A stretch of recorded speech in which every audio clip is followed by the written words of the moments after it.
बच्चे लोग कैसे हो आप सब। उम्मीद कर रही हूँ आप सभी बच्चे बहुत ही बढ़िया होंगे। सो मैं हूँ ताना मुंजाल। सो मेरे प्यारे प्यारे बच्चे लोग, बच्चों आज के इस क्लास में हम बहुत ही बढ़िया तरीके से आपका फॉरेन एक्सचेंज रेट का चैप्टर कंप्लीट करेंगे। फटाफट से एक बार देख लेते हैं इस चैप्टर में हम क्या क्या टॉपिक्स को कवर करने वाले हैं।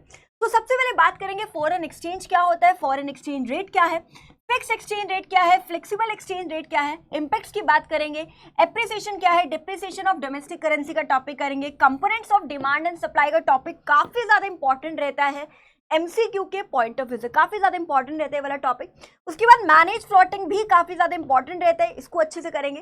डीवैल्यूएशन और डेप्रिसिएशन का टॉपिक अच्छे से करेंगे। कई बार डिफरेंस पूछ लिया जाता है डीवैल्यूएशन या डेप्रिसिएशन में, या एप्रिसिएशन और डेप्रिसिएशन के बीच में भी डिफरेंस आप लोगों से पूछा जा सकता है। इसके बाद रीवैल्यूएशन और एप्रिसिएशन क्या है, फॉरेन एक्सचेंज मार्केट क्या है, merits and demerits of fix and flexible exchange rate वाला टॉपिक भी करेंगे और आपका पूरा का पूरा चैप्टर यहीं पर ओवर हो जाएगा।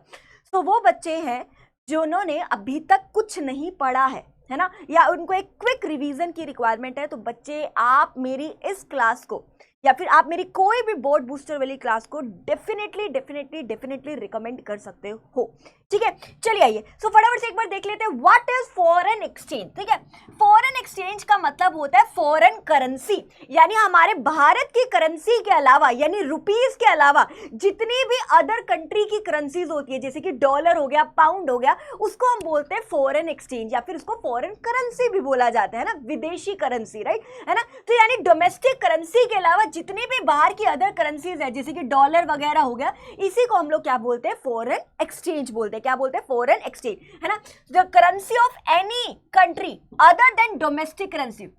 डोमेस्टिक करेंसी का मतलब है भारत की करेंसी के अलावा, रुपीस के अलावा जितनी भी बाहर की कंट्री की करेंसीज होती है उसको हम क्या बोलते हैं, फॉरेन एक्सचेंज बोलते हैं, फॉरेन करेंसी बोलते हैं। अब बात करते हैं what is foreign exchange rate. Foreign exchange rate का मतलब होता है कि भाई $1 खरीदने के लिए आपको कितने से एक्सचेंज करना पड़ रहा है। एग्जाम्पल देती हूँ, लेट्स से मैंने बोला $1 60 का, मैं सिर्फ यहाँ पर एज्यूम कर रही हूँ, अब शुरू मत हो जाना नहीं जी मैडम जी गूगल से देख के कि नहीं $1 तो मैडम इतने का चल रहा है, मैं सिर्फ यहाँ पर आपको एग्जाम्पल के थ्रू समझा रही हूँ। मैंने बोला $1 60 का है, तो इसका मतलब यह है कि $1 खरीदने के लिए मुझे 60 रुपए देने पड़ेंगे। तो अगर वही सेम अगर मुझे $2 खरीदने हैं तो मुझे कितने रुपए देने पड़ेंगे, 120 रुपए देने पड़ेंगे, है ना। $2 खरीदने हैं तो 120 रुपए देने पड़ेंगे। तो इसी को हम बोलते हैं फॉरेन एक्सचेंज रेट, यानी किस रेट पर, किस प्राइस पर आप फॉरेन करेंसी को एक्सचेंज कर रहे हो, यानी $1 को खरीदने के लिए आप अपनी करेंसी जो दे रहे हो किस रेट पर दे रहे हो, यानी क्या दे रहे हो, है ना। तो अगर $1 खरीदा तो मैंने 60 रुपए दिया, तो इसी को हम बोलते हैं फॉरेन एक्सचेंज रेट। तो it refers to the rate, यानी ऐसा रेट एट विच एक करेंसी को आप एक्सचेंज करते हो फॉर दी अनदर, यानी एक करेंसी को आप एक्सचेंज कर रहे हो फॉर दी अनदर, यानी $1 को खरीद रही हूं 60 रुपए देके, है ना। तो वही होता है आपका फॉरेन एक्सचेंज रेट। अब बात करते हैं राजे सिस्टम ऑफ एक्सचेंज रेट। तो 3 प्रकार के सिस्टम यहां पर हम बात करने वाले। एक होता है फिक्स्ड एक्सचेंज रेट सिस्टम, एक होता है फ्लेक्सिबल एक्सचेंज रेट सिस्टम, और एक होता है आपका manage floating. Fixed exchange rate system क्या होता है, जहां पर जो भी रेट ऑफ एक्सचेंज है कि भाई $1 60 का है या 70 का है या 80 का है, जितने का भी है वो किसके द्वारा डिसाइड किया जाता है, गवर्नमेंट के द्वारा यहां पर क्या किया जाता है, डिसाइड किया जाता है। अब बात करते हैं फ्लेक्सिबल एक्सचेंज रेट सिस्टम क्या होता है। फ्लेक्सिबल एक्सचेंज रेट सिस्टम वो रेट ऑफ एक्सचेंज होता है, यानी एक ऐसा सिस्टम है कि जहां पर $1 60 का होगा या 70 का होगा या 80 का होगा या 90 का होगा, जितने का भी होगा वो market forces of demand and supply के बेसिस पर डिसाइड किया जाता है, यानी जहां डिमांड सप्लाई कट करती है उसके बेसिस पर यहां पर हम रेट ऑफ एक्सचेंज को डिसाइड करते हैं। अब बात करते हैं मैनेज फ्लोटिंग क्या है, डिटेल में हम बात करेंगे, अभी मैनेज फ्लोटिंग की तरफ बढ़ेंगे, पर फिर भी मैं आपको यहां पर थोड़ा एक ओवरव्यू दे देती हूं। मैनेज फ्लोटिंग एक hybrid system of exchange rate है। हाइब्रिड का मतलब होता है जिसके अंदर दोनों के ही फीचर्स होते हैं, यानी यहां पर गवर्नमेंट का भी रोल है, मैं हट जाती हूं, यहां पर गवर्नमेंट का भी रोल है, और यहां पर market forces of demand and supply का भी जो है क्या रहता है, एक इंपॉर्टेंट रोल रहता है। यानी manage floating hybrid system of exchange rate जहां पर गवर्नमेंट का भी इंपॉर्टेंट रोल रहता है और market forces of demand and supply का भी यहां पर क्या रहता है, इंपॉर्टेंट रोल रहता है। इसको भी हम डिटेल में बात करेंगे करेंगे, काफी इंपॉर्टेंट है 3 नंबर के पॉइंट ऑफ व्यू से या 2 नंबर के पॉइंट ऑफ व्यू से आप लोगों के बोर्ड एग्जाम में आ जाता है मैनेज फ्लोटिंग। ठीक है, तो यहां तक समझ आया सभी बच्चों को। अब एक एक करके डिटेल में बात करते हैं। सबसे पहले फिक्स एक्सचेंज रेट की हम यहाँ पे बात करते हैं कि फिक्स एक्सचेंज रेट सिस्टम क्या होता है। तो फिक्स एक्सचेंज रेट सिस्टम क्या है यहाँ पर कि भाई $1 60 का है या 70 का है या 80 का है, वो किसके द्वारा डिसाइड किया जाता है? गवर्नमेंट के द्वारा डिसाइड किया जाता है ना। यहाँ पर रेट ऑफ एक्सचेंज किसके द्वारा डिसाइड किया जाता है? गवर्नमेंट के द्वारा डिसाइड किया जाता है। और गवर्नमेंट क्यों डिसाइड करती है?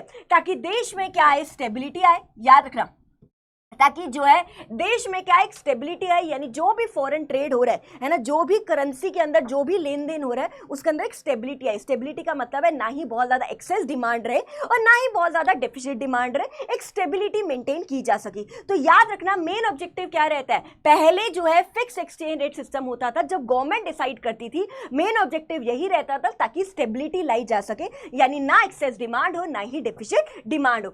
अब जो फिक्स एक्सचेंज रेट सिस्टम है इसके अंदर 2 प्रकार के अगर बात करी जाए, 2 सिस्टम रहते हैं एक्सचेंज रेट के। पहला है आपका gold standard system of exchange rate और दूसरा होता है आपका Bretton Wood system of exchange rate, जिसको adjustable peg system of exchange rate भी बोला जाता है। ये हमारे सिलेबस में नहीं है तो इसको हमें डिटेल में नहीं करना है, बट एक ओवरव्यू जरूर दूंगी। ये आप लोगों के सिलेबस में है तो इसको अच्छे से करके जाएगा। इसको फिर भी रीड करके जाना जो मैं पढ़ाऊंगी, क्योंकि कई बार मैच द फॉलोइंग्स में या फिर एमसीक्यूज में या फिर असर्शन रीजनिंग वाले 1 मार्क के क्वेश्चन के बेस पर कई बार आप लोगों से पूछा जा सकता है, तो फिर भी मैं आप लोगों को कराऊंगी, अदरवाइज सीयूटी के लिए भी आपको करना पड़ेगा। ठीक है, तो चलिए सबसे पहले बात करते हैं gold standard system of exchange rate क्या होता है। यहां पर जो है राजे, जो भी रेट ऑफ एक्सचेंज है ना, वो गोल्ड की फॉर्म में हम क्या करते हैं? वैल्यू करते हैं। यानी यहां पर जो भी रेट ऑफ एक्सचेंज है उसको हम गोल्ड की फॉर्म में वैल्यू करते हैं। गोल्ड की फॉर्म में वैल्यू करने का मतलब है कि $1 equal to 2 gram of gold.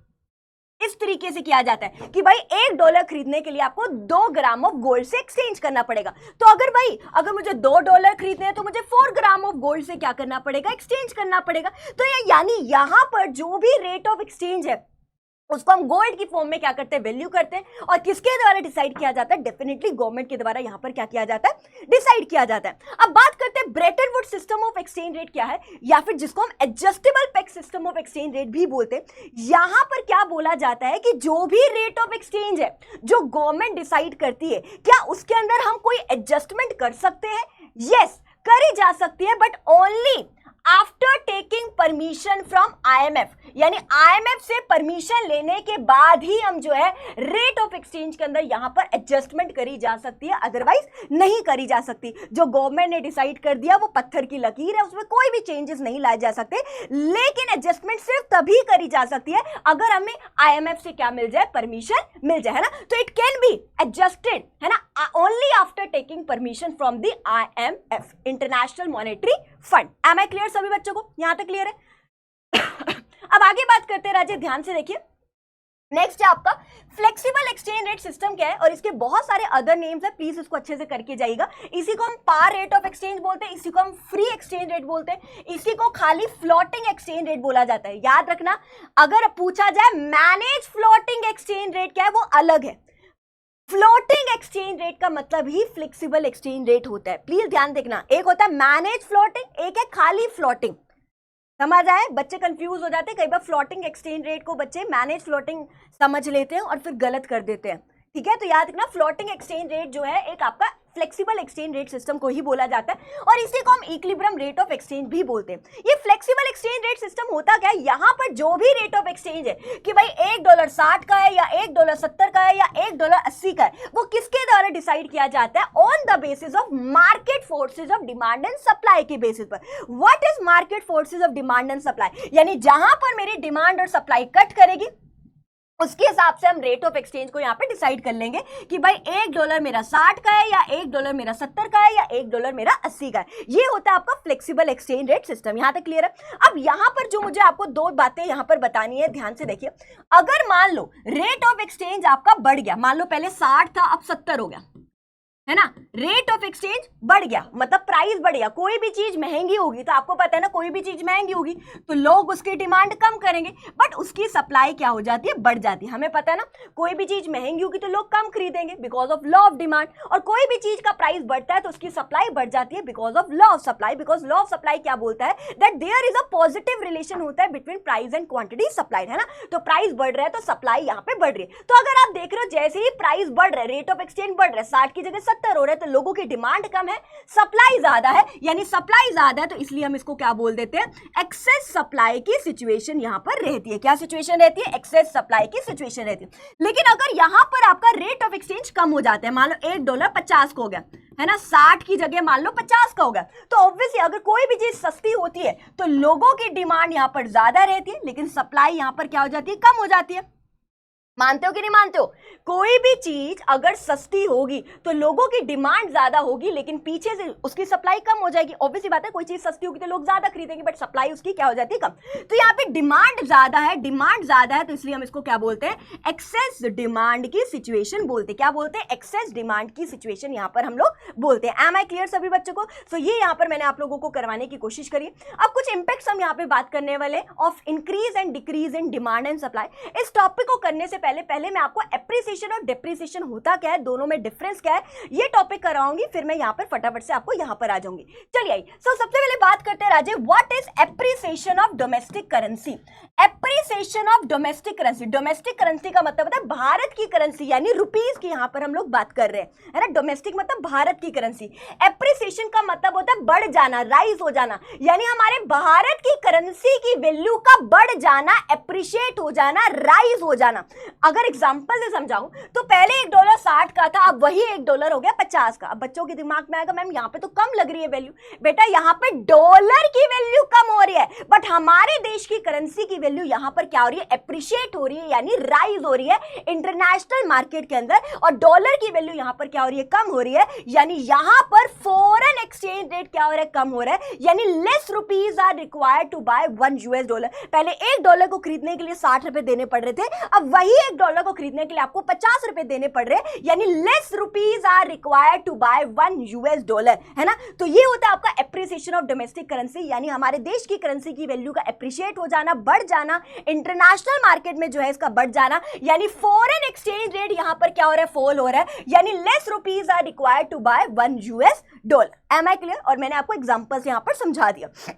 अब बात करते हैं डेप्रिसिएशन ऑफ डोमेस्टिक करेंसी क्या है। डोमेस्टिक करेंसी का मतलब होता है, हम भारत की करेंसी की यहां पर बात कर रहे हैं। डेप्रिसिएशन का मतलब होता है कम हो जाना, रिडक्शन हो जाना, reduction in the value of, ये क्या हो गया, कोई बात नहीं। डेप्रिसिएशन का मतलब यहां पर क्या होता है मेरे बच्चे, रिडक्शन आ जाना, कम हो जाना, गिर जाना, है ना, यानी reduction in the value of domestic currency in the international market, यानी हमारे देश की करेंसी की वैल्यू का गिर जाना, है ना। अब बच्चों के दिमाग में आएगा कि मैं पहले $1 60 का था, अब $1 70 का आ गया, मैम ये तो आप क्या बोल रहे हो। बेटा यहाँ पे डॉलर की वैल्यू बढ़ रही है, डॉलर की वैल्यू बढ़ रही है, बट हमारे देश की करेंसी की वैल्यू यहां पर क्या हो रही है, गिर रही है इंटरनेशनल मार्केट के अंदर, यानी यहां पर फॉरेन एक्सचेंज रेट यहां पर क्या हो रहा है, राइज हो रहा है, बढ़ रहा है, यानी more rupees are required to buy $1। पहले $1 खरीदने के लिए 60 रुपए देने पड़ रहे थे, अब वही $1 खरीदने के लिए मुझे 70 रुपए देने पड़ रहे हैं, यानी कि more rupees are required to buy $1। और मैंने यहां पर आपको एग्जांपल के थ्रू यहां पर समझाने की कोशिश करी। यहां तक सॉर्टेड है सभी बच्चों को, बिल्कुल। अब कारण देखते हैं, क्या कारण है एप्रिसिएशन का और क्या कारण है डेप्रिसिएशन का। देखो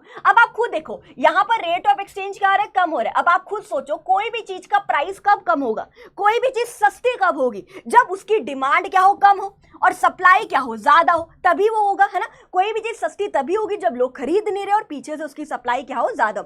और कोई भी चीज महंगी कब होगी, जब उसकी डिमांड ज्यादा है और पीछे से उसकी सप्लाई क्या हो, कम हो, तो उस केस में वो क्या हो जाएगा, महंगा हो जाएगा। तो ये हम लोगों ने यहाँ पर एप्रिसिएशन और डेप्रिसिएशन की यहाँ पर क्या कर लिए राजे, बात कर लिए। Am I clear. अब यहाँ पर चलिए कुछ इंपैक्ट्स की यहाँ पर हम बात करते हैं। 4 केसेस है, तो मैंने अभी तक क्या बनाया हुआ है देख लीजिए।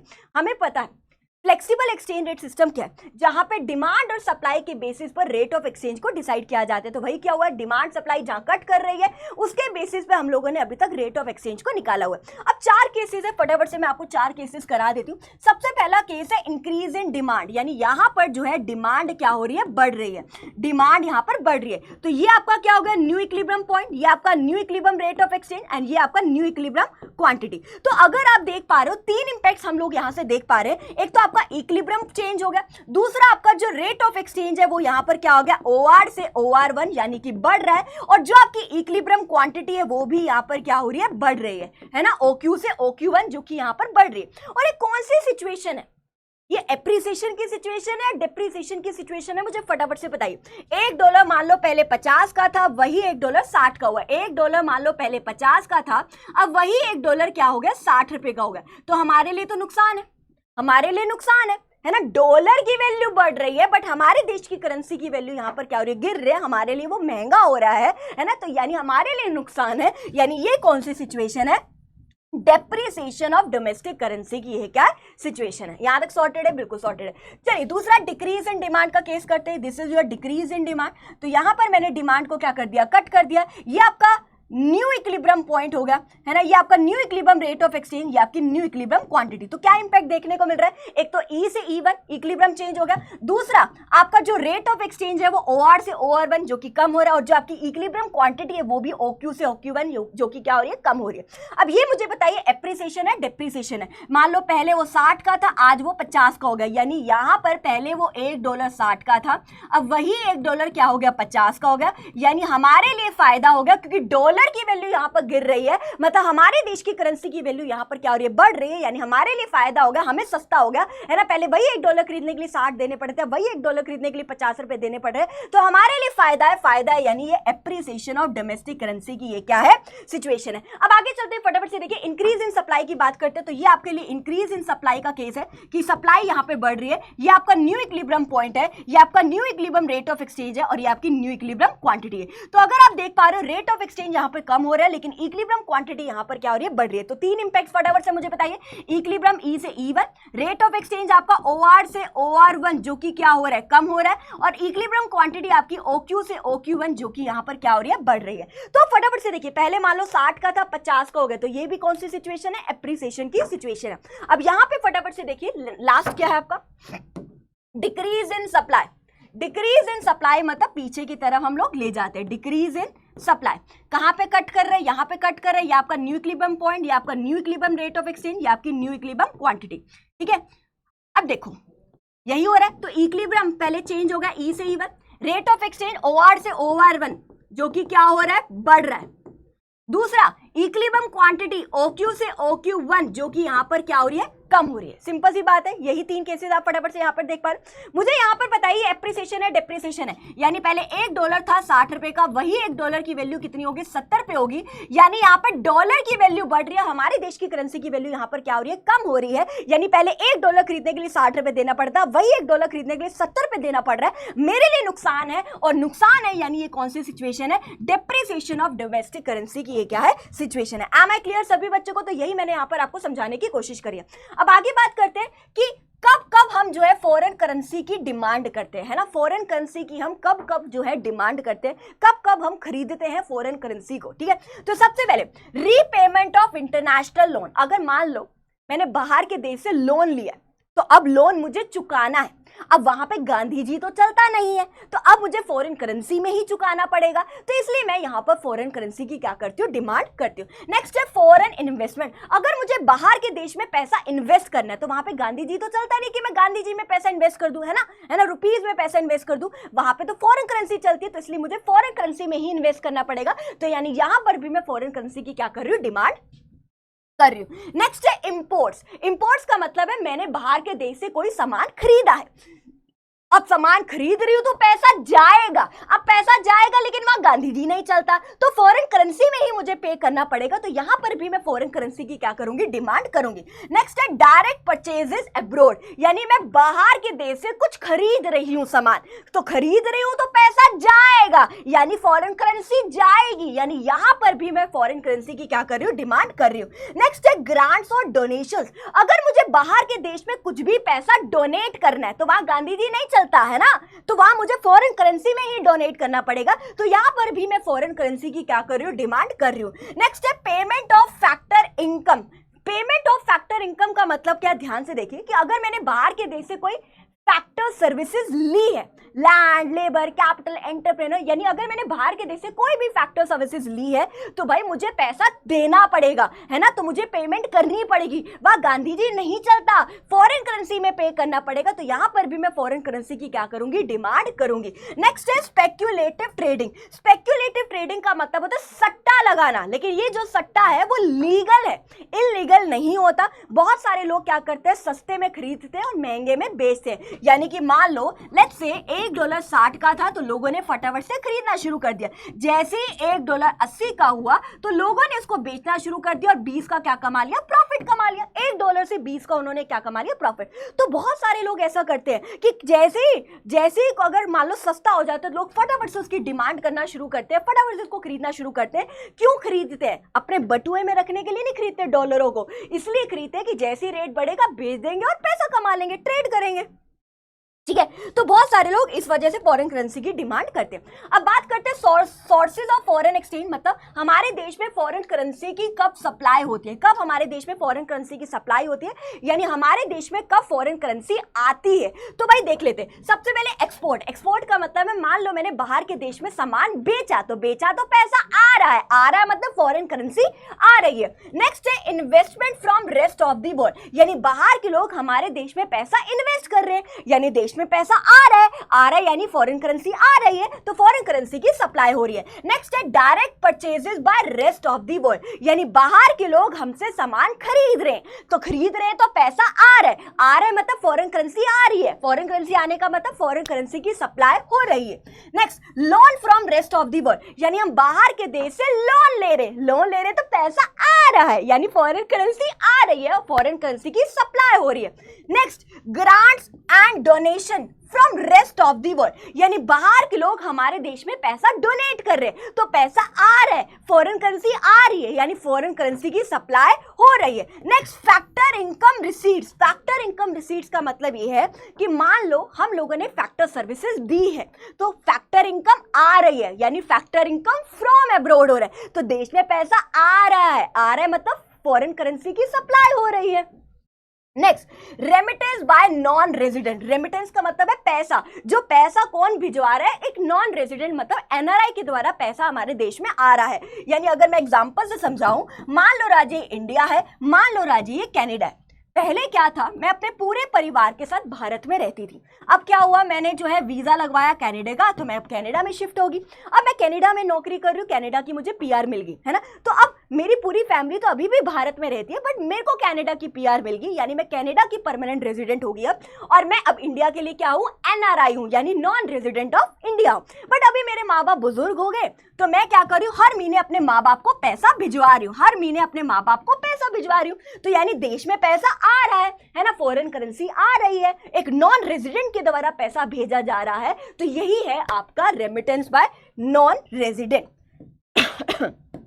चलिए अब जो अगला टॉपिक है वो है आपका कि डिवैल्यूएशन क्या होता है और डेप्रिसिएशन क्या है, दोनों में डिफरेंस क्या है। देखो अभी हम लोगों ने डेप्रिसिएशन पढ़ लिया है ना, डेप्रिसिएशन और डिवैल्यूएशन एक जैसा ही है बट इसमें एक छोटा सा डिफरेंस है, वो क्या है फटाफट से देखिए। देखो डेप्रिसिएशन का मतलब हमें पता ही है, डेप्रिसिएशन ऑफ डोमेस्टिक करेंसी का मतलब ही होता है कि हमारे देश की करेंसी की वैल्यू क्या हो रही है, गिर रही है, एक इंटरनेशनल मार्केट में गिर रही है, यानी डॉलर की वैल्यू बढ़ रही है बट हमारे देश की करेंसी की वैल्यू यहाँ पर क्या हो रही है, गिर रही है, यानी फॉरेन एक्सचेंज रेट यहाँ पे बढ़ रहा है, यानी more rupees are required to buy $1, यानी $1 को खरीदने के लिए आपको ज्यादा रुपए यहां पर क्या करने पड़ रहे हैं, पे करने पड़ रहे हैं। यही होता है आपका डेप्रिसिएशन। बिल्कुल सही बात है। सेम आपका डिवैल्यूएशन भी यही है। डिवैल्यूएशन का मतलब भी यही है कि हमारे देश की करेंसी की वैल्यू डिवैल्यूएट हो रही है, यानी कम हो रही है हमारे देश की करेंसी की वैल्यू, यानी डॉलर की वैल्यू बढ़ रही है, हमारे देश की करेंसी की वैल्यू यहां पर क्या हो रही है, कम हो रही है ना। यानी कि फॉरेन एक्सचेंज रेट यहां पर बढ़ रहा है, यानी more rupees are required to buy $1। Same है आपका डेप्रिसिएशन और डिवैल्यूएशन। बट मैम फर्क क्या है दोनों में? फर्क ये है बेटा, जो डेप्रिसिएशन है वो एक नेचुरल प्रोसेस है। नेचुरल प्रोसेस का मतलब है ये market forces of demand and supply के बेसिस पर ये सिचुएशन आई है। लेकिन जो डिवैल्यूएशन है ये गवर्नमेंट जानबूझ के करती है, गवर्नमेंट के द्वारा डेलिबरेटली करा जाता है, यानी जानबूझ के जो है ये क्या करती है, गवर्नमेंट ये सिचुएशन को लेकर आती है। जनरली चाइना में बहुत ज्यादा गवर्नमेंट क्या करती है, अपने देश की करेंसी की वैल्यू को जानबूझ के डिवैल्यूएट करती है, गवर्नमेंट के द्वारा जो है किया जाता है। इसको हम बोलते हैं डिवैल्यूएशन। फटाफट से एक बार देख लीजिए डिवैल्यूएशन क्या है। So it refers to fall होना, यानी हमारे देश की करेंसी की वैल्यू का गिर जाना। Fall in the value of domestic currency, यानी हमारे देश की करेंसी की वैल्यू का गिर जाना, इंटरनेशनल मार्केट में गिर जाना, which is deliberately done by the government, जो जानबूझ के गवर्नमेंट करती है। और इसकी वजह से हमारा जो एक्सचेंज रेट है वो यहां पर क्या हो रहा है, बढ़ रहा है, यानी more rupees are required to buy $1। ये क्या है, यहां पर भी यही है। It refers to fall in the value of domestic currency in the international market, यानी हमारे देश की करेंसी की वैल्यू का गिर जाना और डॉलर की वैल्यू यहां पर क्या हो रही है, बढ़ जाना, which is done by market forces और डिमांड एंड सप्लाई के बेसिस पर ये सिचुएशन आई है। और यहां पर भी जो फॉरेन एक्सचेंज रेट यहां पर भी क्या हो रहा है, बढ़ रहा है। समझ पा रहे हो? बिल्कुल सेम है, बस याद रखना है गवर्नमेंट के द्वारा किया जाता है, वो मार्केट फोर्सेज और डिमांड एंड सप्लाई के बेसिस पर हो रहा है। अब ये गवर्नमेंट कर रही है तो ये फिक्स एक्सचेंज रेट सिस्टम के अंदर आएगा, और ये मार्केट फोर्सेज के बेसिस पर हुआ है तो ये फ्लेक्सिबल एक्सचेंज रेट सिस्टम के अंदर आता है। इसका मेन ऑब्जेक्टिव क्या है, क्या कारण है कि गवर्नमेंट जानबूझ के अपने देश की करेंसी की वैल्यू को डिवैल्यूएट करती है? तो दो ऑब्जेक्टिव रहते हैं, एक होता है एक्सपोर्ट्स को बढ़ाना और एक होता है एफडीआई को बढ़ाना। देखो भाई, अब पहले $1 60 का था, अब $1 70 का हो गया, यानी महंगा हो गया, है ना। तो ऑब्वियस सी बात है इंपोर्ट्स मेरे लिए महंगा है ना। पहले अगर मैं बाहर के देश से कुछ भी सामान खरीदी थी तो 60 रुपए जा रहे थे, अब कुछ भी खरीदूंगी तो 70 रुपए जाएगा, तो इंपोर्ट्स मेरे लिए एक्सपेंसिव हो गया। तो इस वजह से हम अपने देश में ज्यादा प्रोडक्शन करेंगे ज्यादा प्रोडक्शन करके, बल्कि ज्यादा बाहर के देश में बेचेंगे, यानी एक्सपोर्ट करेंगे। एक्सपोर्ट करने से क्या होगा कि पहले हमारे देश में 60 रुपए आ रहा था, अब वही जो है हमारे देश में जो है 70 रुपए के हिसाब से हमारे देश में पैसा आएगा, तो यानी हमारे देश में जो है ज्यादा पैसा आएगा, एक्सपोर्ट हमारा अच्छा बढ़ जाएगा। दूसरा, अगर हमारे देश में ज्यादा प्रोडक्शन होगी, हमारे देश का एक्सपोर्ट अच्छा होगा, तो बाहर के लोग हमारे देश में ज्यादा पैसा इन्वेस्ट करेंगे, यानी एफडीआई की फॉर्म में भी जो है हमारे देश में ज्यादा पैसा आएगा।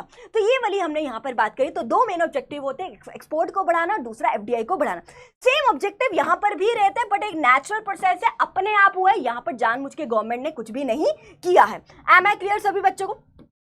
चलिए इसके अलावा आगे बात करते हैं डिवैल्यूएशन। गवर्नमेंट जानबूझ के क्यों करती है? ताकि देश को प्रोटेक्ट किया जा सके, कोई भी एक्सटर्नल शॉक से जो है देश को प्रोटेक्ट किया जा सके, कोई भी इकोनॉमिक क्राइसिस ना हो देश में। इसकी वजह से देश में एक्सटर्नल शॉक हो सकते हैं और इकोनॉमिक क्राइसिस भी यहां पर हो सकते हैं। द इकोनॉमी में फेस डीप इकोनॉमिक क्राइसिस, यानी देश में कोई ना कोई क्राइसिस यहां पर हो सकते हैं, क्योंकि ये नेचुरल हुआ है। यहां पर गवर्नमेंट का जो है इंपॉर्टेंट रोल है और मार्केट फोर्सेस का यहां पर कोई भी इंपॉर्टेंट रोल नहीं है, और यहां पर सिर्फ मार्केट फोर्सेस का ही इंपॉर्टेंट रोल है और गवर्नमेंट का यहां पर कोई भी रोल नहीं रहता, ये हमें पता है। अब लास्ट पॉइंट बड़े ध्यान से देखना, काफी ज्यादा इंपॉर्टेंट पॉइंट है। अगर किसी भी देश ने अपनी करेंसी की वैल्यू को अगर एक बार डिवैल्यूएट कर दिया है ना, तो वो दोबारा से उसकी वैल्यू को नहीं बढ़ा सकती। और हमारे भारत में 1991 में डिवैल्यूएशन जो है हमारे देश की सरकार ने किया था, जब हमारे देश में न्यू इकोनॉमिक रिफॉर्म्स आए थे, यानी जब हमारे देश में एलपीजी पॉलिसीज आई थी, तब हमारे देश ने जो है डिवैल्यूएशन को जो है क्या किया था, अडॉप्ट किया। तो याद रखना, एक बार अगर आपने डिवैल्यूएट कर दिया तो आप अपने देश की करेंसी की वैल्यू को नहीं बढ़ा सकते हो। लेकिन ये यहां पर क्या है, अगर एक बार डेप्रिशिएट होगी तो वो अपने आप एप्रिशिएट हो सकती है, क्योंकि नेचुरल प्रोसेस है, मार्केट फोर्सेस और डिमांड एंड सप्लाई के बेसिस पर अपने आप अप्रिशिएट हुए तो अपने आप वो अप्रिशिएट भी जो है यहां पर हो सकती है। एम आई क्लियर सभी बच्चों को? अब जो अगला टॉपिक है वो सेम है, आपका रिवैल्यूएशन क्या है और एप्रिसिएशन क्या है, बिल्कुल डिट्टो है। अब एप्रिसिएशन क्या है? एप्रिसिएशन का मतलब होता है कि हमारे देश की करेंसी की वैल्यू बढ़ रही है इंटरनेशनल मार्केट में। सिंपल सी बात है, यानी डॉलर की वैल्यू गिर रही है और हमारे देश की करेंसी की वैल्यू बढ़ रही है, इंटरनेशनल मार्केट के अंदर जो है बढ़ रही है, यानी यहां पर फॉरेन एक्सचेंज रेट गिर रहा है, यानी less rupees are required to buy $1। यानी पहले $1 खरीदने के लिए 60 रुपए दे रहे थे, अब वही $1 खरीदने के लिए सिर्फ मैं यहां पर 50 रुपए दे रही हूं। लेकिन याद रखना ये एक नेचुरल प्रोसेस है, market forces of demand and supply के बेसिस पे हुआ है। सेम रीवैल्यूएशन का मतलब भी होता है हमारे देश की करेंसी की वैल्यू का बढ़ जाना इंटरनेशनल मार्केट में, है ना, यानी कि डॉलर की वैल्यू यहां पे गिर रही है बट हमारे देश की करेंसी की वैल्यू यहां पर भी बढ़ रही है, यानी फॉरेन एक्सचेंज रेट गिर रहा है, यानी less rupees are required to buy $1। But याद रखना ये डेलिबरेटली किया गया है गवर्नमेंट के द्वारा। सेम है, ये मार्केट फोर्सेस के बेसिस पे है, ये डेलिबरेटली किया जा रहा है गवर्नमेंट के द्वारा। सेम सेकंड पॉइंट यहां पर ये लिखोगे, गवर्नमेंट करी तो फिक्स एक्सचेंज रेट सिस्टम के अंदर आएगा, वो फ्लेक्सिबल एक्सचेंज रेट सिस्टम के अंदर आएगा। यहां पे इकोनॉमी को कोई भी क्राइसिस वगैरह नहीं होते क्योंकि गवर्नमेंट करती है, यहां पर हो सकते हैं। यहां पर नेक्स्ट पॉइंट लिख सकते हो कि गवर्नमेंट का इंपॉर्टेंट रोल है, मार्केट फोर्सेस का कोई रोल नहीं है, यहां पे मार्केट फोर्सेस का रोल है, गवर्नमेंट का कोई रोल नहीं है। एक बार अगर रीवैल्यूएट हो गया तो उसकी वैल्यू को कम नहीं किया जा सकता। और यहां पर उल्टा कर देना कि अगर एप्रिशिएट होगी तो अपने आप डेप्रिशिएट भी हो सकती है, बिकॉज ये नेचुरल प्रोसेस है। वही सेम इसी का अपोजिट करना है और कुछ भी नहीं है। आई होप सभी बच्चों को यहां तक क्लियर हो गया होगा। एम आई क्लियर सभी बच्चों को? Am I clear? अगर आप सभी बच्चों को एप्रिसिएशन डेप्रिसिएशन आ गया समझ, और डेप्रिसिएशन और डीवैल्यूएशन अगर समझ आ गया तो आप अपने आप जो है रीवैल्यूएशन और डेप्रिसिएशन बना सकते हो, वही सेम है। बस याद रखना आपको एक छोटी सी चीज याद रखना, ये अपने आप हुआ है, ये गवर्नमेंट के द्वारा किया जा रहा है जानबूझ के। एम आई क्लियर सभी बच्चों को? अब आगे चलते हैं, नेक्स्ट देखो, अब हमारा मैनेज फ्लोटिंग का टॉपिक एक बचा है ना। अब हम लोगों को मैनेज फ्लोटिंग का टॉपिक कहीं करना है। सबसे पहले मैं आपको एक छोटी सी रिवीजन दे देती हूँ। फिक्स एक्सचेंज रेट सिस्टम क्या है, जहां पे गवर्नमेंट डिसाइड करती है। फ्लेक्सिबल एक्सचेंज रेट सिस्टम क्या है, जहां पे मार्केट फोर्सेस के बेसिस पे डिसाइड किया जाता है। मैनेज फ्लोटिंग क्या है, जो कि एक हाइब्रिड सिस्टम है, जहां पे दोनों का रोल होता है, गवर्नमेंट प्लस मार्केट फोर्सेस दोनों का रोल होता है। अब बात करते हैं व्हाट इज मैनेज फ्लोटिंग, और इसी को हम डर्टी फ्लोटिंग भी बोलते हैं। क्यों बोलते हैं इसको डर्टी फ्लोटिंग, बात करते हैं। देखो मैनेज फ्लोटिंग यानी साफ पता चल रहा है, फ्लोटिंग का मतलब ही होता है फ्लेक्सिबल एक्सचेंज रेट सिस्टम, यानी फ्लेक्सिबल एक्सचेंज रेट सिस्टम को आप मैनेज करो तो ऑब्वियसली कौन मैनेज करेगी, गवर्नमेंट मैनेज करेगी, है ना। यानी एक हाइब्रिड सिस्टम रहता है एक्सचेंज रेट का, जहां पर गवर्नमेंट का भी इंपॉर्टेंट रोल रहता है, प्लस यहां पर market forces of demand and supply का भी इंपॉर्टेंट रोल रहता है। यानी यहां पर पहले जो है फ्लेक्सिबल एक्सचेंज रेट सिस्टम के बेसिस पर हम लोग डिसाइड करते हैं, यानी market forces of demand and supply के बेसिस पर रेट ऑफ एक्सचेंज को डिसाइड किया जाता है। मान लो रेट ऑफ एक्सचेंज निकल के आया $1 इक्वल टू 80 रुपए, लेकिन सरकार को अगर ये लग रहा है कि ये जो रेट ऑफ एक्सचेंज निकल कर आया ये सही नहीं है, अगर इस सरकार को डिजायरेबल नहीं लग रहा रेट ऑफ एक्सचेंज, तो वो जो है, अगर मान लो सरकार को लगता है कि जो डिजायरेबल होना चाहिए वो होना चाहिए लगभग 70 के आसपास, और ये कितना निकल के है 80 के, ये निकल के है 80, और सरकार को लग रहा है कि लगभग 70 होना चाहिए, तो इस केस में सरकार क्या कर सकती है, इस रेट ऑफ एक्सचेंज को जो है सरकार इसमें छेड़छाड़ कर सकती है, इसके अंदर इंटरफेरेंस कर सकती है, according to some rules and regulations का ध्यान में रखते हुए इसके अंदर एडजस्टमेंट कर सकती है, इसको मैनेज कर सकती है, इसमें छेड़छाड़ कर सकती है ना, इसमें इंटरफेयर कर सकती है, और इस डिजायर रेट ऑफ एक्सचेंज के क्लोजर वो लेकर आ सकती है। लेट्स से वो लेकर आई $1 इक्वल टू 72 रुपीज, यहां पर उसने क्या कर दिया, फाइनल कर दिया। अगर गवर्नमेंट या आरबीआई दोनों को अगर लगता है कि ये रेट ऑफ एक्सचेंज डिजायरेबल नहीं है, तो वो जो है डिजायरेबल रेट ऑफ एक्सचेंज के उसको अंदर क्लोजर लेकर आ सकती है, but under some rules and regulations को ध्यान में रखते हुए, ताकि देश को कोई भी इकोनॉमिक क्राइसिस ना हो, कोई भी एक्सटर्नल शॉक देश को ना लगे। ठीक है, एम आई क्लियर सभी बच्चों को? तो एक बार फटाफट से देख लीजिए मैनेज फ्लोटिंग क्या है। सो एक hybrid system of exchange rate है, जिसके अंदर इनमें जो भी रेट ऑफ एक्सचेंज है कि भाई $1 60 का या 70 का या 80 का है, वो किसके द्वारा डिटरमिन किया जाता है, सबसे पहले मार्केट फोर्सेस और डिमांड एंड सप्लाई के बेसिस पे हम लोग डिटरमिन करते हैं। बट अगर आरबीआई या गवर्नमेंट को लगता है कि ये रेट ऑफ एक्सचेंज सही नहीं है, तो वो जो है इसके अंदर इंटरफेरेंस कर सकती है, इसमें एडजस्टमेंट कर सकती है, और एक डिजायर रेट ऑफ एक्सचेंज के क्लोजर लेकर आ सकती है ना, but under some rules and regulations को ध्यान में रखते हैं। बट अगर आरबीआई, सेंट्रल बैंक मतलब आरबीआई या गवर्नमेंट को लगता है कि ये सही नहीं है, तो वो इसके अंदर इंटरफेरेंस कर सकती है टू रेगुलेट करने के लिए एक्सचेंज रेट, यानी एडजस्टमेंट करी जा सकती है, but under some rules and regulation. क्यों एडजस्टमेंट करती है, मेन एम क्या रहता है, to keep the exchange rate closer to the desired value, ताकि इस एक्सचेंज रेट को डिजायर्ड रेट ऑफ एक्सचेंज के क्या लाया जा सके, क्लोजर लाया जा सके, और देश को प्रोटेक्ट किया जा सके किसी भी एक्सटर्नल शॉक से, एंड प्रोटेक्ट किया जा सके इकोनॉमी को फ्रॉम द एक्सटर्नल शॉक। इसी को हम डर्टी फ्लोटिंग क्यों बोलते हैं, याद रखिएगा क्यों बोलते हैं, क्योंकि कई बार सरकार बहुत ज्यादा रूल रेगुलेशन तोड़ देती है ना, बहुत ज्यादा डर्टी गेम्स खेलती है आरबीआई और गवर्नमेंट, और इसीलिए है ना इस रेट ऑफ एक्सचेंज को, एक डिजायर रेट ऑफ एक्सचेंज के लाने के लिए वो कई बार बहुत सारे रूल रेगुलेशन तोड़ती है, बहुत ज्यादा डर्टी गेम्स खेलती है, एंड दैट्स व्हाई इसी मैनेज फ्लोटिंग को हम डर्टी फ्लोटिंग भी यहाँ पर हम बोलते हैं। एम आई क्लियर सभी बच्चों को, यहाँ तक सॉर्टेड है सभी बच्चों को? तो ये आपका मैनेज फ्लोटिंग का टॉपिक हम लोगों ने यहाँ पे डन कर दिया है। अब बढ़ते हैं अपने नए टॉपिक की तरफ। नेक्स्ट टॉपिक है आपका फॉरेन एक्सचेंज मार्केट क्या होती है। देखो मार्केट क्या है, मार्केट का मतलब होता है एक ऐसी जगह जहां पर आप किसी भी चीज को खरीदते हो या बेचते हो। तो फॉरेन एक्सचेंज मार्केट क्या है, जहां पर आप फॉरेन करेंसी को खरीदते बेचते हो। फॉरेन एक्सचेंज का मतलब ही क्या होता है, फॉरेन करेंसी, है ना। तो एक ऐसी मार्केट है जहां पर आप फॉरेन करेंसी को खरीदते और बेचते हो, इसको हम बोलते हैं फॉरेन एक्सचेंज मार्केट। अब दो प्रकार की मार्केट रहती है, एक होती है स्पॉट मार्केट या इसी को हम करंट मार्केट बोलते हैं, और दूसरी होती है फॉरवर्ड मार्केट या जिसको हम फ्यूचर मार्केट भी यहाँ पर बोल देते हैं। चलिए आइए तो एक एक करके बात करते हैं। सबसे पहले बात करते हैं स्पॉट मार्केट क्या है। बेटा स्पॉट मार्केट का मतलब ये है जहां पर आप फॉरेन करेंसी को जो भी खरीद बेच रहे हो at the spot of time पर। At the spot of time का मतलब है जो आज रेट चल रहा है, अगर मान लो आज रेट चल रहा है $1 इक्वल टू 60 रुपए, तो इसी रेट पे खरीदा या तो बेचा जाएगा। यानी जो करंट प्राइस चल रहा है, जो करंट रेट चल रहा है, जो आज का रेट चल रहा है, यानी eight the spot of time जो आज रेट चल रहा है उसी रेट पे खरीदा या तो बेचा जाएगा। तो यही होता है। सो एक ऐसी मार्केट है जहां पर फॉरेन करेंसी को खरीदा या तो बेचा जाता है eight the spot of time. Eight the spot of time का मतलब जो आज करंट प्राइस चल रहा है, जो आज अभी का जो प्राइस चल रहा है उस रेट पर हम इसको खरीदते और बेचते हैं। तो क्या क्या फीचर्स है, यानी यहां पर आप फॉरेन करेंसी को है ना खरीदते और बेचते हो is done on daily basis. Daily basis मतलब रेगुलर बेसिस पर, जो आज रेट चल रहा है उस रेट पर जो आप उसको खरीदोगे बेचोगे, और इसलिए हम इसको स्पॉट रेट ऑफ एक्सचेंज भी बोल देते हैं, या इसी को हम करंट मार्केट बोलते हैं। करंट क्यों बोला जाता है, क्योंकि जो आज का प्राइस है, जो करंट प्राइस है, अगर आज मान लो $1.60 का है तो उसी रेट पर जो है हम उसको खरीदेंगे या तो बेचेंगे। एम आई क्लियर सभी बच्चों को? अब आगे बात करते हैं फॉरवर्ड मार्केट क्या है। फॉरवर्ड को हम फ्यूचर मार्केट भी बोलते हैं, यानी ऐसी मार्केट जहां पर फॉरेन करेंसी को खरीद रहे हैं या बेच रहे हैं, वो कब खरीद रहे हैं बेच रहे हैं, वो फ्यूचर में खरीदा बेचा जा रहा है, फ्यूचर में खरीदा बेचा जा रहा है, बट किस प्राइस पर, जो हम लोगों ने आज डिसाइड किया। मैं छोटे से एग्जांपल से आप लोगों को यहां पर समझाती हूं। लेट्स से राजे यहां पर मैंने 2 पर्सन लिए, ठीक है, 2 पर्सन ले रही हूं, ठीक है। ये मान लो सेलर है और इसको मैं ले लेती हूँ बायर ठीक है, ये बायर। मान लो इसको फॉरेन करेंसी खरीदनी है, मान लो डॉलर खरीदने है ना, इसको मान लो डॉलर खरीदने, तो ये बेच रहा है, ये खरीद रहा है। अब ये खरीद रहा है तो इसको यहाँ पे ऑब्वियसली पैसा देना पड़ेगा, इसको पैसा देना पड़ेगा।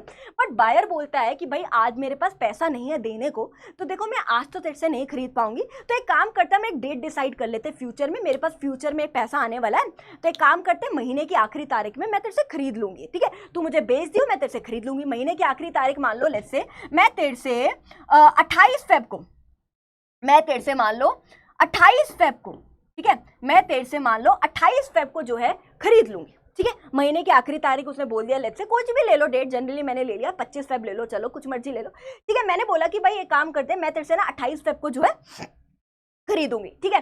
तो भाई उसने कहा कोई नहीं, मैं तेरे को 28 फेब को बेच दूंगा। इसने कहा हम एक काम करते हैं, मेरे पास अभी तो पैसा नहीं, मैं तेरे से ना 28 फेब को खरीदूंगी। यानी यहां पर फॉरेन करेंसी को खरीदा बेचा जा रहा है एक फ्यूचर डेट पर, जो हम लोगों ने आज डिसाइड किया। मान लो आज $1 का रेट चल रहा है लेट्स से 70 रुपए, आज $1 का रेट चल रहा है 70 रुपए, बट मुझे लग रहा है कि यार कल को रेट बढ़ेगा, मुझे उम्मीद है कल को रेट जो है $1 जो है लगभग 80 के आसपास जाएगा, यानी 28 फेब के आसपास मुझे लग रहा है कि $1 80 के आसपास जाएगा। तो हम लोगों ने आज एक कॉन्ट्रैक्ट किया, हम एक फॉरवर्ड कॉन्ट्रैक्ट में आए, और हम लोगों ने जो आज प्राइस डिसाइड किया वो हमने डिसाइड कर लिया कि एक काम करते हैं, ठीक है, हम 75 रुपए में डील करते हैं, है ना, ठीक है। आज रेट चल रहा है 70 रुपए में, मैं तेरे से इस 28 फेब को 75 रुपए में जो है डॉलर को खरीदूंगी, ठीक है। मान लो $100 जो है तेरे से 75 रुपए में खरीदूंगी। एम आई क्लियर सभी बच्चों को? ठीक है। तो अब मान लो 28 फेब तारीख आ गई और $1 मान लो हो गया, मान लो लेट्स से 78 का हो गया। $1 कितने का होगा? 78 का। तो मेरे लिए तो बल्ले बल्ले वाली सिचुएशन है, मैं तो उसे 75 रुपए में ही खरीदूंगी, है ना। मुझे उम्मीद थी 80 के आसपास हो जाएगा और एक्चुअल में काफी बढ़ गया, 3 रुपए बढ़ गया, यानी मैंने अपने आप को 3 के नुकसान से बचा लिया। यानी मुझे क्या फायदा हुआ यहाँ पर, मुझे क्या यहाँ पर फायदा हुआ कि मैंने यहाँ पर अपने आप को रिस्क से यानी लॉसेस से, जो 3 रुपए का लॉस है उससे अपने आप को क्या कर लिया, बचा लिया।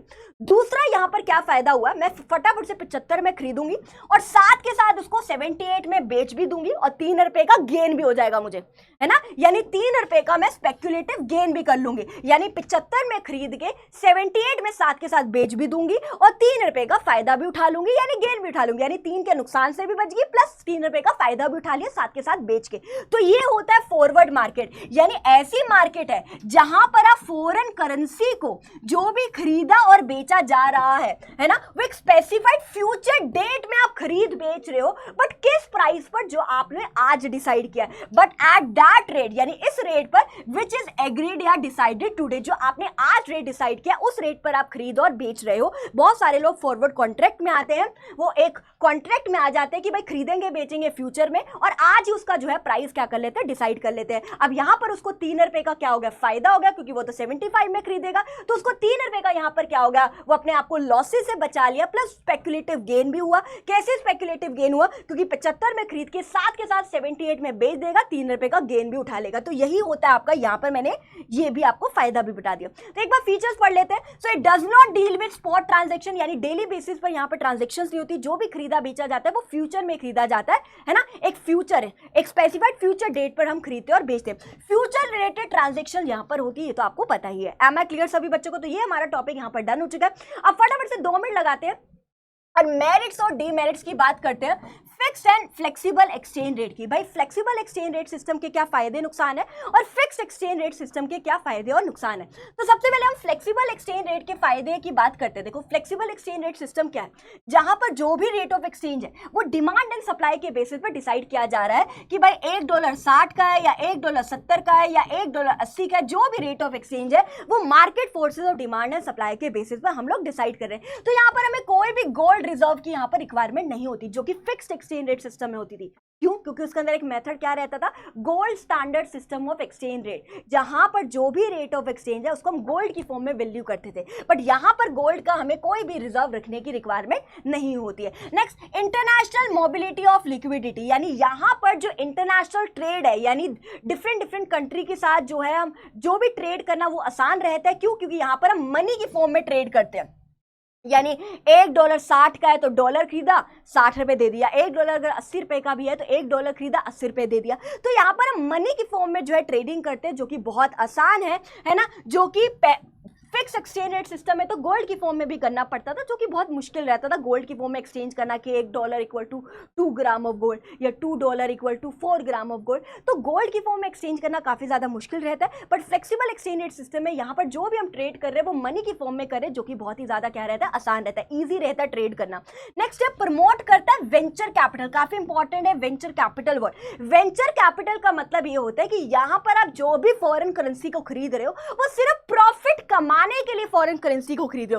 प्रॉफिट कमाने का मतलब ये है कि लेट्स से मान लो $1 था पहले 60 रुपए का, मैंने फटाफट से खरीद लिया, जैसे ही $1 मान लो 70 रुपए का आया, मैंने उसको फटाफट से बेच दिया और 10 रुपए का क्या कमा लिया, प्रॉफिट कमा लिया। बहुत सारे लोग ऐसे ही करते हैं, जैसे वो सस्ता हुआ खरीद लिया, जैसे उसका रेट बढ़ गया उसको बेच दिया और बीच का क्या कमा लिया, प्रॉफिट कमा लिया। इसी को हम वेंचर कैपिटल भी बोलते हैं। यानी यहाँ पर मैं जो भी फॉरेन करेंसी को खरीदती हूँ सिर्फ प्रॉफिट कमाने के लिए खरीद रही हूँ, है ना। मतलब डॉलर इसलिए नहीं खरीद रही कि अपने बटुए में अपने लॉकर में शोभा बढ़ाऊंगी, है ना, वही देखो मेरे पास इतने डॉलर है, नहीं। यहाँ पे मैं जो भी डॉलर वगैरह खरीद रही हूँ वो सिर्फ पैसा कमाने के लिए खरीद रही हूँ, प्रॉफिट कमाने के लिए खरीद रही हूँ, कि भाई जैसे सस्ता हुआ खरीद लिया, जैसे रेट बढ़ा उसको बेच के क्या कमा लिया, पैसा कमा लिया। तो भाई है, सो वेंचर कैपिटल का मतलब ही यही होता है कि यहाँ पर आप जो भी फॉरेन करेंसी को खरीद रहे हो वो किस लिए खरीद रहे हो, प्रॉफिट को कमाने के लिए खरीद रहे हो। नेक्स्ट है ऑप्टिमम रिसोर्स एलोकेशन। ऑप्टिमम का मतलब है बहुत ही अच्छा है, रिसोर्स का मतलब है फॉरेन करेंसी, एलोकेशन का मतलब होता है निकालना, यानी बहुत ही ज्यादा ऑप्टिमम मेथड है, बहुत ही एफिशिएंट मेथड है फॉरेन करेंसी की वैल्यू को एलोकेट करना, यानी फॉरेन करेंसी की वैल्यू को निकालने का बहुत ही एफिशिएंट मेथड है, क्योंकि यहां पर आप जो भी फॉरेन करेंसी की वैल्यू को निकाल रहे हो, यानी जो भी रेट ऑफ एक्सचेंज को यहां पर निकाल रहे हो, वो मार्केट फोर्सेस और डिमांड एंड सप्लाई के बेसिस पे निकाल रहे हो। एंड दैट्स व्हाई एक बहुत ही ज्यादा एफिशिएंट मेथड है, बहुत ही ज्यादा ऑप्टिमम मेथड है ना,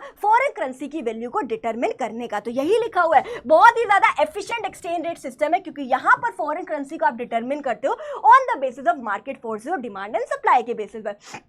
नेक्स्ट, कुछ डीमेरिट्स है फ्लेक्सिबल एक्सचेंज रेट सिस्टम की। क्या है? सबसे पहले देख लीजिए, मार्केट इनस्टेबिलिटी रहती है। अब देखो, कभी $1.60 का, कभी $1.70 का, कभी $1.80 का, कभी एकदम से 50 पर आ गया, तो बहुत ज्यादा प्राइस में इतनी ज्यादा फ्लक्चुएशंस रहती है, तो मार्केट बहुत ज्यादा इनस्टेबल रहती है। इनस्टेबल का मतलब कभी बहुत ज्यादा एक्सेस डिमांड हो जाती है, तो कभी बहुत ज्यादा डेफिसिट डिमांड हो जाती है, एंड दैट्स व्हाई मार्केट बहुत ज्यादा इनस्टेबल रहती है और अनसर्टेन रहती है इन्वेस्टमेंट। समझ ही नहीं आता कब पैसा इन्वेस्ट करूं, कब ना लगाऊं, मुझे समझ ही नहीं आता, क्योंकि इतनी ज्यादा प्राइस में फ्लक्चुएशंस आती है।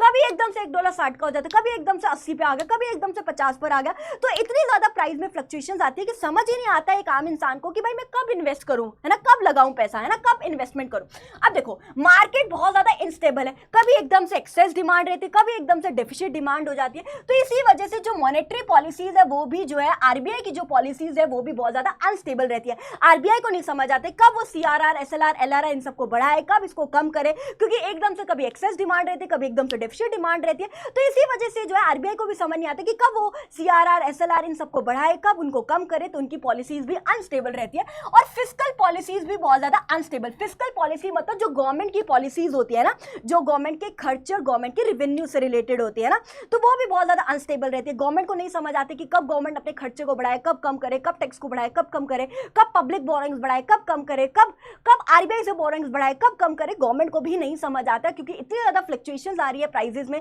कभी एकदम से एक्सेस डिमांड, कभी एकदम से डेफिसिट डिमांड, तो गवर्नमेंट को भी नहीं समझ आता अपनी पॉलिसीज के अंदर वो कैसे चेंजेस करे, तो बहुत ज्यादा अनस्टेबल रहती है पॉलिसीज। नेक्स्ट है difficult to do bilateral trade. Bilateral का मतलब है कि दो देशों के बीच में ट्रेड करना बहुत ज्यादा मुश्किल हो जाता है, क्योंकि डे टू डे बहुत ज्यादा फ्लक्चुएशंस आती है एक्सचेंज रेट। सुबह रेट ऑफ एक्सचेंज कुछ और होता है, रात को कई बार कुछ और होता है, अगले दिन कुछ और होता है, तो इतना ज्यादा प्राइस में कई बार डेली बेसिस पर इतनी ज्यादा फ्लक्चुएशंस आती है कि आपको समझ ही नहीं आता कि कब खरीदो, कब बेचो, तो आपको समझ ही नहीं आता, बहुत ज्यादा ट्रेड करने में बहुत ज्यादा दिक्कत आती है, परेशानी आती है। प्रोन टू एक्सटर्नल शॉक और इकोनॉमी में फेस डीप इकोनॉमिक क्राइसिस। तो वही बात करें, इतनी ज्यादा प्राइस में फ्लक्चुएशंस आती है कि हमारे देश में एक्सटर्नल शॉक लग सकते हैं और हमारा देश जो इकोनॉमिक क्राइसिस से जूझ सकता है। नेक्स्ट, अब फिक्स एक्सचेंज रेट सिस्टम की बात करने वाले, इसके फायदे क्या? फिक्स्ड एक्सचेंज रेट सिस्टम क्या है? जहां पे गवर्नमेंट डिसाइड करती है कि भाई $1.60 का है या 70 का है या 80 का है, वो किसके द्वारा डिसाइड कर दिया? गवर्नमेंट के द्वारा डिसाइड कर दिया। अब गवर्नमेंट को जब तक नहीं लगेगा इसके अंदर चेंज लाने की, है ना, अगर गवर्नमेंट को लगा यार 2 महीने नीड चेंज करने की, या महीना, 10 दिन, 15 दिन, 20 दिन, महीना, 2 महीना, 3 महीना, जब तक गवर्नमेंट को नहीं लगेगा इसके अंदर चेंज लाने की, तो गवर्नमेंट इसके अंदर कोई भी बदलाव, कोई भी चेंज नहीं लेकर आती है, राइट। तो इसकी वजह से मार्केट काफी ज्यादा स्टेबल रहती है, यानी बहुत ज्यादा कभी एक्सेस डिमांड और डेफिसिट डिमांड की प्रॉब्लम नहीं आती है। तो अगर मार्केट स्टेबिलिटी है तो इस वजह से आरबीआई की पॉलिसीज भी स्टेबल रहती है और गवर्नमेंट की पॉलिसीज भी यहां पर क्या रहती है? स्टेबल रहती है, और हमारे देश में कोई भी एक्सटर्नल शॉक या इकोनॉमिक क्राइसिस वगैरह नहीं होते हैं, क्योंकि गवर्नमेंट को जब तक नहीं लगेगा इसके अंदर चेंज लाने का, गवर्नमेंट इसमें कोई भी चेंज नहीं लेकर आएगी, तो इससे इसकी वजह से देश में कोई भी एक्सटर्नल शॉक वगैरह नहीं लगते। अब कुछ इसके ड्रॉबैक्स भी है। क्या डीमेरिट्स है फिक्स एक्सचेंज रेट सिस्टम के? क्या डीमेरिट्स हम यहां पर बात करने वाले हैं। चलिए, तो सबसे पहले बात करते हैं क्या है, need to maintain the reserve of foreign exchange. तो बेसिकली यहां पर कई बार हमें रिजर्व रखना पड़ता है, गोल्ड की फॉर्म में हमें रिजर्व रखना पड़ता है, बिकॉज आप लोगों को पता है फिक्स एक्सचेंज रेट सिस्टम के अंदर आता है gold standard system of exchange rate, जहां पर जो भी रेट ऑफ एक्सचेंज हो रहा है, जो भी एक्सचेंज हो रहा है वो गोल्ड की फॉर्म में आप एक्सचेंज करते हो, तो यहाँ पे गोल्ड की फॉर्म में आप लोगों को रिजर्व भी रखना पड़ता है हमारे देश की सरकार को। नेक्स्ट है बहुत ही ज्यादा inefficient allocation of resources. Inefficient मतलब बहुत ही बेकार, एलोकेशन मतलब निकालना, रिसोर्सेज का मतलब है फॉरेन करेंसी, यानी बहुत ही ज्यादा अगर बात करी जाए फॉरेन करेंसी को एलोकेट करने का बहुत ही इनएफिशिएंट मेथड है, क्योंकि ये जो है गवर्नमेंट के द्वारा डिसाइड किया जाता है ना। तो इसकी वजह से जनरली क्या होता है, गवर्नमेंट को जब तक नीड नहीं लगेगी, चाहे वो 10 दिन हो, 15 दिन हो, महीना हो, 2 महीना हो, 3 महीना हो, 4 महीना हो, तब तक गवर्नमेंट इसमें चेंज नहीं करती। अगर $1.60 का है तो वो $1.60 का ही है, जब तक सरकार को इसके अंदर बदलाव लाने की जरूरत नहीं है। तो बहुत ही ज्यादा इनएफिशिएंट मेथड है रेट ऑफ एक्सचेंज को डिसाइड करने का। That's why fix exchange rate system आज फॉलो नहीं होता, आज फ्लेक्सिबल या मैनेज एक्सचेंज फ्लोटिंग ही फॉलो होता है, राइट। तो वही हम बात करें, इसलिए बहुत ही ज्यादा इनएफिशिएंट मेथड है रेट ऑफ एक्सचेंज को डिसाइड करने का। नेक्स्ट पॉइंट बहुत इंपॉर्टेंट पॉइंट है, ध्यान से देखिए क्या पॉइंट है। Small size of foreign exchange market. Small size of foreign exchange market का मतलब है कि बेसिकली यहां पर लोग जो है फॉरेन करेंसी को खरीदना ही नहीं चाहते। कई बार यहां पर रेट ऑफ एक्सचेंज क्या डिसाइड किया, गवर्नमेंट ने डिसाइड किया $1.60 का।